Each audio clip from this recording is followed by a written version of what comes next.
to astounding stories of space and time. I'm Martin, reading Sentiment Inc. by Poul Anderson. Part 2. Juan Martinez had come from Puerto Rico as a boy and made his own way ever since.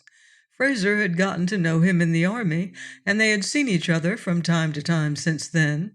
Martinez had gone into the private eye business and made a good thing of it. Fraser had to get past a very neat-looking receptionist to see him. "Hi, Colin," said Martinez, shaking hands. He was a small, dark man with a large nose and beady black eyes that made him resemble a sympathetic mouse. "You look like the very devil." "I feel that way, too," said Fraser, collapsing into a chair. "You can't go on a 3-day drunk without showing it." "Well, what's the trouble? Cigarette?" Martinez held out a pack. "Girlfriend give you the air?" "As a matter of fact, yes, that's what I want to see you about." "This isn't a Lonely Hearts Club," said Martinez, "and I've told you time and again a private dick isn't a wisecracking Superman. Our work is 99% routine, and for the other 1%, we call in the police." "Let me give you the story," said Fraser. He rubbed his eyes wearily as he told it. At the end, he sat staring at the floor. "Well," said Martinez, "it's too bad and all that, but what the hell, there are other dames. New York has more beautiful women per square inch than any other city except Paris. Latch on to somebody else, or if you want, I can give you a phone number." "You don't understand," said Fraser. "I want you to investigate this. I want to know why she did it." Martinez squinted through a haze of smoke. "Snyder's a rich and powerful man," he said. "Isn't that enough?" "No," said Fraser, too tired to be angry at the hint. "Judy isn't that kind of a girl. Neither is she the kind to go overboard in just a few days, especially when I was there. Sure, that sounds conceited, but damn it, I know she cared for me." "Okay, you suspect pressure was brought to bear." "Yeah. It's hard to imagine what. I called up Judy's family in Maine, and they said they were all right, no worries. Nor do I think anything in her own life would give a blackmailer or an extortionist anything to go on. Still, I want to know."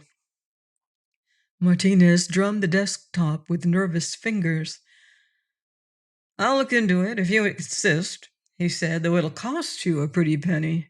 Rich men's lives aren't easy to pry into if they've got something they want to hide. But I don't think we'd find out much. Your case seems to be only one of a rash of similar ones in the past year." "Huh?" Fraser looked up sharply. "Yeah, I follow all the news and remember the odd facts. Now, there have been a good dozen cases recently where beautiful young women suddenly married rich men or became their mistresses. Now, it doesn't all get into the papers, but I've got my contacts. I know. In every instance, there was no obvious reason. In fact, the dames seemed very much in love with Daddy." "And the era of the gold digger is pretty well gone." Fraser sat staring out the window. It didn't seem right that the sky should be so full of sunshine. "Well," said Martinez, "you don't need me. You need a psychologist." "Psychologist? By God, Juan, I'm going to give you a job anyway." Fraser leapt to his feet. "You're going to check into an outfit called Sentiment Inc." A week later, Martinez said, "Yeah, we found it easily enough. It's not in the phone book, but they've got a big suite right in the high-rent district on 5th. The address is here in my written report. Nobody in the building knows much about them except they're a quiet, well-behaved bunch and call themselves research psychologists. They have a staff of 4, a secretary receptionist, a full-time secretary, and a couple of husky boys who may be bodyguards for the boss. That's this Kennedy, Robert Kennedy. My man couldn't get into his office. The girl said he was too busy and never saw anybody except some regular clients.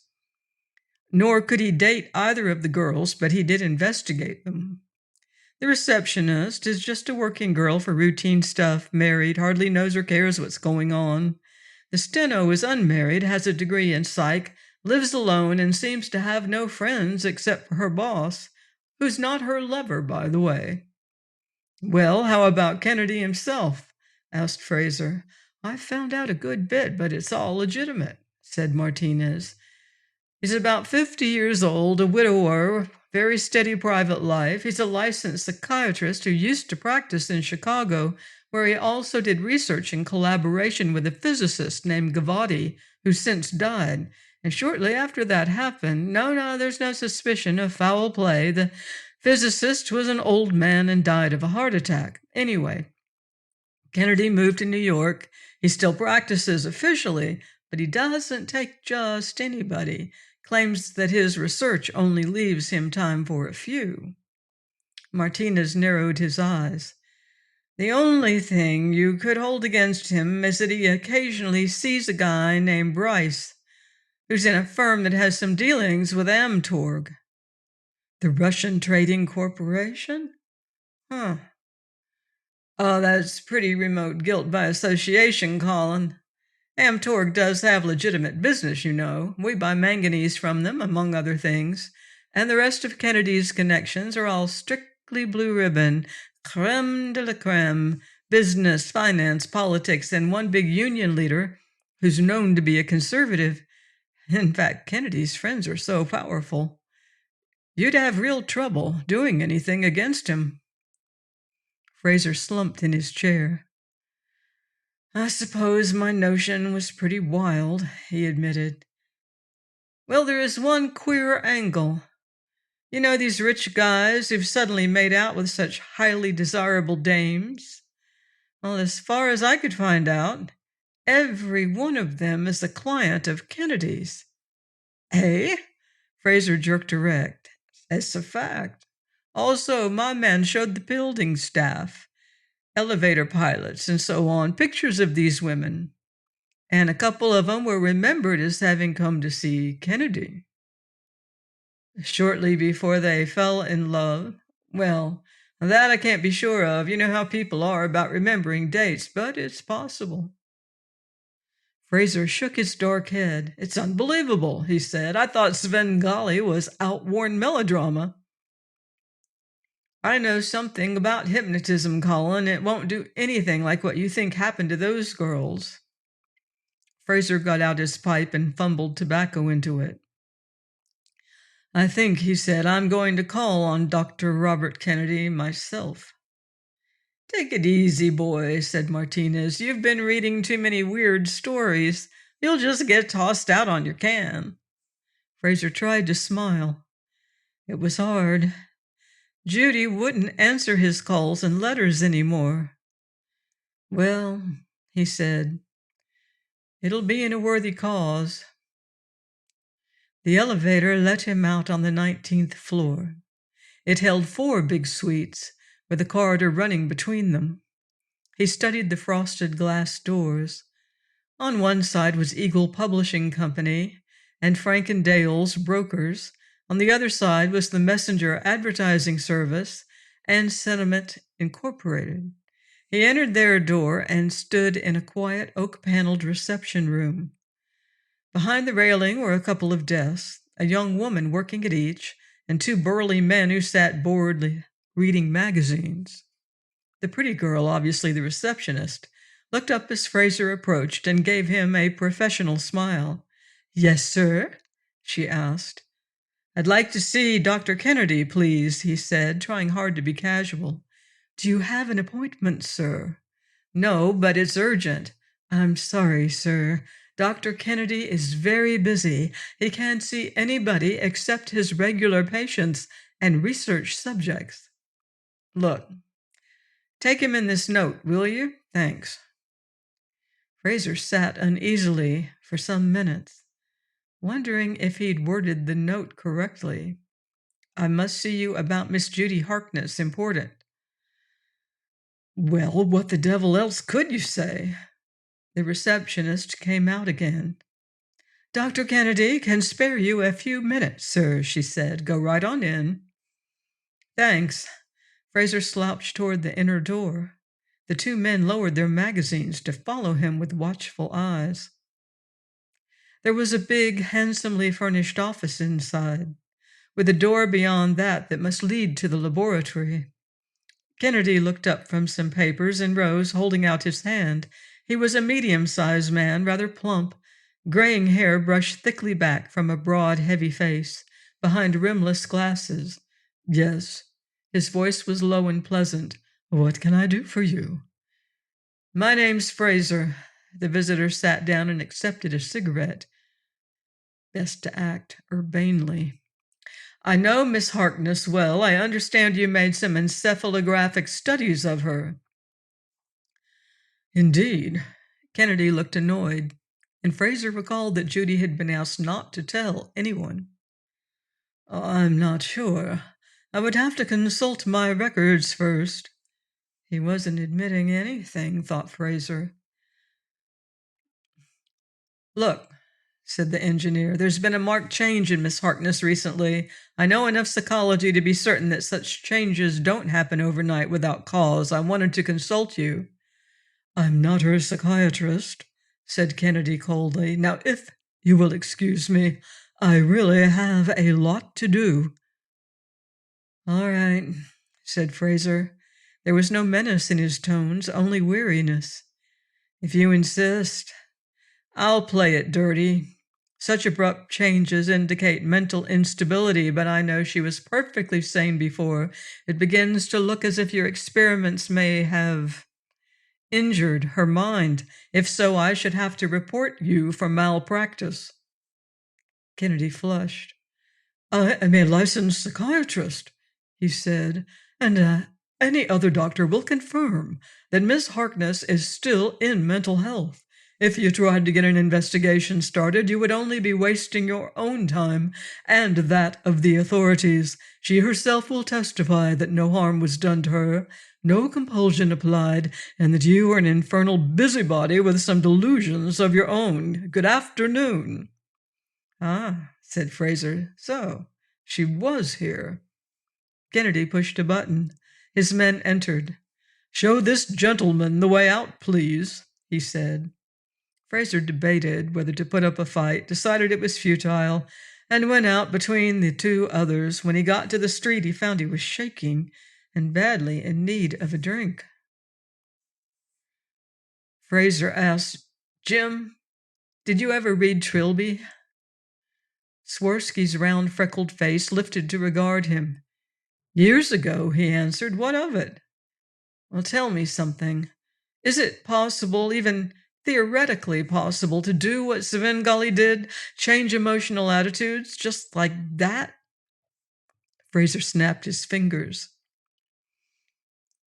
I don't know, said Swirsky. Nuclear cross-sections are more in my line, but offhand I should imagine it might be done sometime in the far future.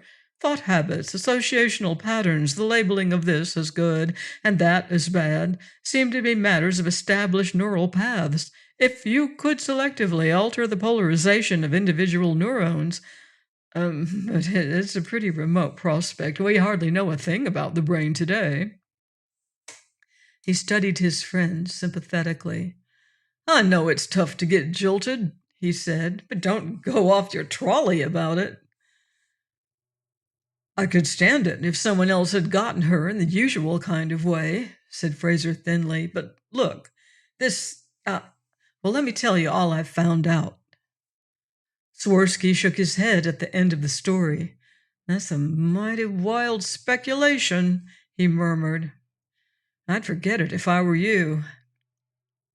Did you know Kennedy's old partner, Cavoti at Chicago? Sure, I met him a few times. Nice old guy, very unworldly, completely wrapped up in his work. He got interested in neurology from the physics angle toward the end of his life and contributed a lot to cybernetics. What of it?